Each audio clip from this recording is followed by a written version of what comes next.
My next writer is perhaps the blueprint to how you write a film so flawless that you forget that somebody actually wrote it. Which of his films best displays this? Something to do with Eve, I reckon. Anyway, you be the judge. But be warned, he wrote over 30 films and directed 20, all within a 26-year period. His films range from Shakespeare and westerns to musicals and urban dramas, and all of them prove the same thing, that he is a witty dialoguist and a master of the flashback. 3 days now I've waited for an audience with you alone. What is the purpose of the audience? Now get out, all of you. I wish to see Her Majesty privately. You stand before the throne of Egypt. I know where I am! You will state your purpose. Matters I have no intention of discussing publicly. I do not grant private audiences to unidentified persons. I am Marcus Antonius. I know who you are. What are you at the moment? Envoy of Rome, proconsul of all the Roman Empire to the east of Italy. An impressive title. Worthy, perhaps, of a private audience. Without a treaty of alliance with Egypt, you could not hold the territories under your command. True? Possibly. Then, Lord Antony, you come before me as a suppliant. If you choose to regard me as such. I do. You will therefore assume the position of a suppliant before this throne. You will kneel. I will what? On your knees. You dare ask the proconsul of the Roman Empire? I asked it of Julius Caesar. I demand it of you.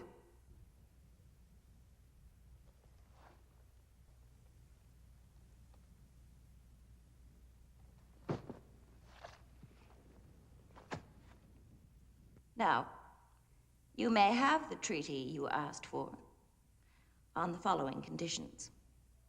By your authority as proconsul of Rome, you will cede to Egypt immediately the following territories: Judea, Jordan, Armenia, Phoenicia, the provinces of Sinai and Arabia, the islands of Cyprus and Crete. You ask for 1/3 of the Roman Empire. Put it another way. I give to you 2/3. Most generous. I cannot accept. I suggest you deliberate further. Perhaps consult with your superior in Rome. My superior? Octavian. Caesar Octavian.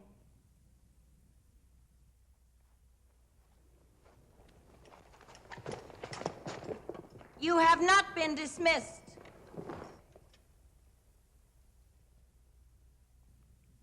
You are now dismissed.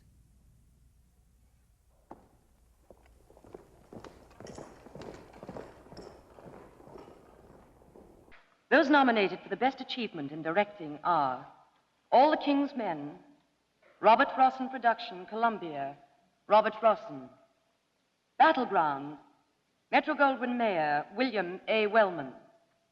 The Fallen Idol, London Film Productions, Selznick Releasing Organization, British, Carol Reed. The Heiress, Paramount, William Wyler. And A Letter to Three Wives, 20th Century Fox, Joseph L. Mankiewicz. The envelope, please. The winner is Joseph L. Mankiewicz for A Letter to Three Wives. For direction, of course, he just got through coming off the stage, accepting an award for the screenplay for Letter to Three Wives. Samba can be danced properly only on the side of a hill on ice. Alibi. He was afraid of getting wrinkles in his new suit. Oh, my first new party dress in years. Thanks to my dear wife and her millions of listeners, including the armed forces overseas. Shall we drink to them all? One by one. How about some coffee, Deborah? George, I think your new tuxedo has got class, George. We thank you. Funny thing for a wife to give her husband a tuxedo. An even funnier thing for a husband to give his wife. Come on, Deborah, while the coffee's nice and hot. You're so funny, George. Still don't think a woman ought to buy clothes for a man. I think it's about time they start. Contrary to nature. Oh, tell us about nature, Porter.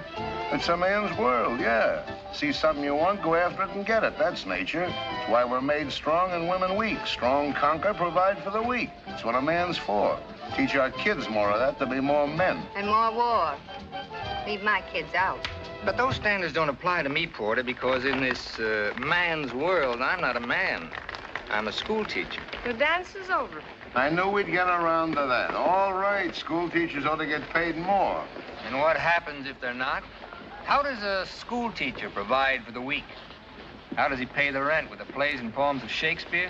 Have you been shooting off your big mouth again? You just shut up till it's time to dance again. And let me tell you about nature making men strong. Einstein couldn't kick a football across this dance floor, but he changed the shape of the universe. Now, take it easy, everybody. This is getting a little out of hand. You never know what he'll come up with when he starts knocking on that brandy bottle. You shut up. You just shut up. Isn't this fun, Deborah? We're old pals, you know, buddy. It's just one big happy family. Didn't you think so, Mr. Phipps? Well, I beg your pardon. I wasn't listening. We'll see how much of an expert you are. Which of the programs did you think was the best? They all sounded pretty much alike to me. I thought you were a student of good writing. Oh, he is. He's giving courses in the university. Well, then, which was the best? Mrs. Manley, I wish you wouldn't ask me that. Why not? Because it's a question I don't want to answer. Oh, go ahead, dear. I'm sure your opinion is a very valuable one. Well, if you're sure you want me to. Well, not if you feel you shouldn't. Stating it as kindly as I can, Mrs. Manley, none of that bilge has the remotest connection with good writing. Do you realize that Linda Gray has been written for 8 years, no summer layoff, by Myrtle Tippett? Who? You can't be much of an authority, Mr. Phipps, if you don't know Myrtle Tippett. Linda Gray has made her an immortal, and she's only 32. Well, Keats, Shelley, and Marlowe beat her by a couple of years anyway. They were immortal before they were 30. Classroom stuff. Radio writing is the literature of today, the literature of the masses. And heaven help the masses. But it just serves a different purpose, that's all. The purpose of radio writing, as far as I can see, is to prove to the masses that a deodorant can bring happiness, a mouthwash guarantee success, and a laxative attract romance. Well, take it easy, George. Let him alone. He'll run longer than Linda Gray. Don't think, says the radio, and we'll pay you for it. Can't spell cat? Too bad. But a yacht and $1 million to the gentleman for being in our audience tonight. Worry, says the radio. Will your best friends not tell you? Will you lose your teeth? Will your cigarettes give you cancer? Will your body function after you're 35? If you don't use our product, you lose your husband, your job, and die. Use our product and we'll make you rich. We'll make you famous. That's just about enough, George. Don't let it upset you, my dear. Don't you feel badly? Bad, not badly. You feel badly this way. I have more confidence than ever in your understanding of domestic problems. Look, I got my coat on and I catch cold easy. Easily, not easy. We're leaving now, Mr. Hollingsway. Good night again, my dear. Good night. And of course you understand that under the circumstances, your little project is quite impossible. Of course. Good night, Mr. Phipps. Good night. Well, the nominees for the Best Directed Film for 1950 are All About Eve, 20th Century Fox, Joseph L. Mankiewicz, The Asphalt Jungle, Metro-Goldwyn-Mayer, John Huston, Born Yesterday, Columbia, George Cukor, Sunset Boulevard, Paramount, Billy Wilder, and The Third Man, Selznick Enterprises, in association with London Films Production Limited, Selznick Releasing Organization, and Selznick Inc. And the director, Carol Reed. Now, if we can have a look at the envelope. And the winner, Joseph L. Mankiewicz.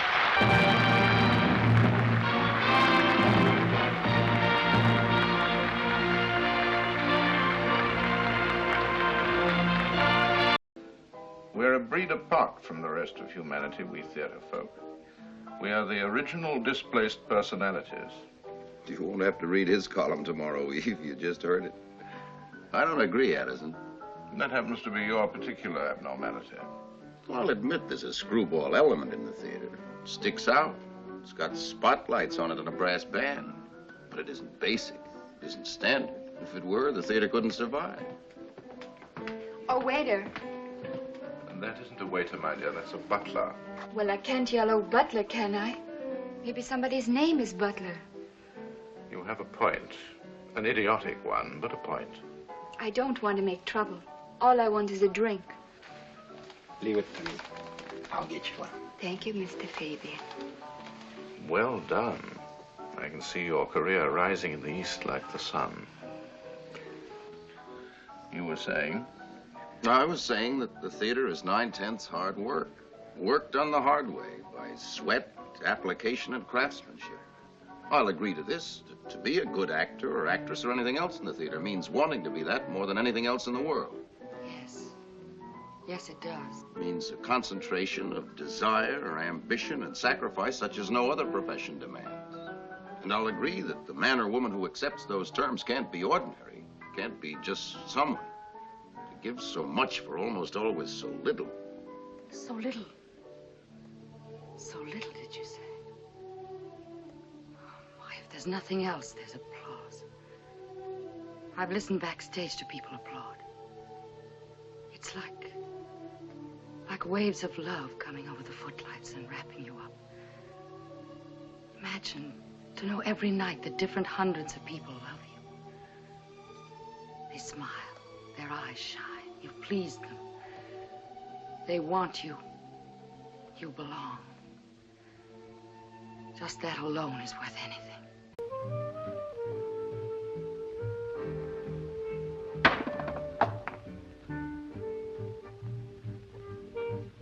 Senorita, your bare feet are showing. ¿Qué hace usted aquí? No tiene derecho a entrar. Now, I don't speak Spanish and you do speak English, so the only way we can make any progress is to... I did not say to come in. You did not say to stay out. You did not actually say nothing. Anything. Your English is very good. Where'd you learn it? No te quieres ahí plantado como un idiota. Compórtate como si fueras de la familia. This man, he is my cousin. This man, he is your cousin. Did you come to see me for the same reason as the man with the sweat on his face? Oh, yes, but as you see, I have no sweat on my face. So Mr. Kirk Edwards thought I might be able to persuade you to... I do not mingle with the customers. Only your cousin. The man with the sweat was more pleasant than you. Well, not really. Do you know who Mr. Kirk Edwards is? I have heard of him. He is the owner of Texas. That is correct. Recently, however, Mr. Edwards decided to produce motion pictures. So for that purpose, he's just bought California, too. And now he wants to buy me. Not exactly. Mr. Kirk Edwards is looking for somebody like you to play in his first production. He wants to talk to you about it. Who are you? Oh, I'm not important. I'm writing the film, and I'll direct it. My name is Harry Dawes. Harry Dawes. Harry Dawes.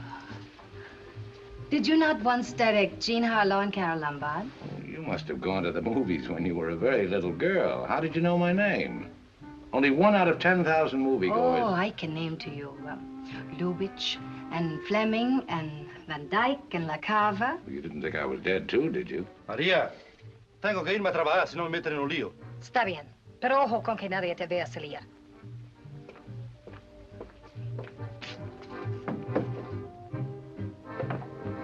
My cousin, he plays in the orchestra.